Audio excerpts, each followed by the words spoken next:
Friends, ఈరోజు రేవంత్ అన్న గారు ఒక చాలా మంచి మంచి మాటలు చెప్పారు. ఆ మాటలు వింటే నాకు ఇప్పుడు ఒక 42 సంవత్సరాలు అనుకోండి. అయినా సరే మా నాన్న చాలా బాగా గుర్తొచ్చారు ఈరోజు. ఎందుకంటారా, పెద్ద పెద్ద కుటుంబాలలో ఎంతమంది ఇంతకుముందు మేము వచ్చాక ఒక 5గురు ఆడపిల్లలంలేండి. ఒక తమ్ముడు ఉండేవాడు. ఆ తమ్ముడు అంటే 18 సంవత్సరాల వయసులో చనిపోయాడు. అయితే మేము ఆడపిల్లలం అందరం బాగానే ఉన్నాములేండి. ఒక పెద్ద అక్క అయితే కాలం చేశారు.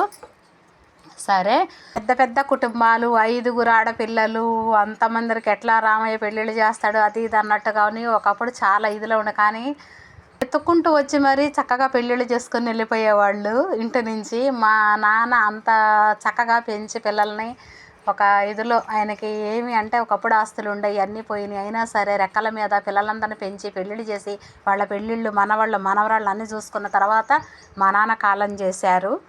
కానీ అలాంటి తండ్రి ఈరోజు రేవంత్ రెడ్డి గారు మాట్లాడుతుంటే నాకు మా నాన్నగారు గుర్తొచ్చారు. మా నాయన గుర్తొచ్చిండు ఈరోజు నాకు. ఎందుకంటారా, చిన్న చిన్న కుటుంబాలు, ఒక పిల్లలు, 2 పిల్లలతో బతికే వాళ్ళని చూసాము మనం. కానీ రేవంత్ అన్న గారు ఇన్ని సంవత్సరాల తర్వాత పెద్ద కుటుంబాల గురించి, పెద్ద పెద్ద కుటుంబాలలో ఒకళ్ళు తల్లిదండ్రులు సాధినా ఇంకొకళ్ళని సాధలేకపోయినా, ఒకళ్ళని చూసినా ఒకళ్ళని చూడకున్నా మిగతా వాళ్ళు అడ్జస్ట్ అవుతారు అట్లా. అంటే ఈరోజు కూడా మేము ఆడపిల్లలం అందరం కూడా అదే పరిస్థితులు అడ్జస్ట్మెంట్ అవుతున్నాం. కానీ అది నిజం. ఎందుకంటే మేమే ఉదాహరణ.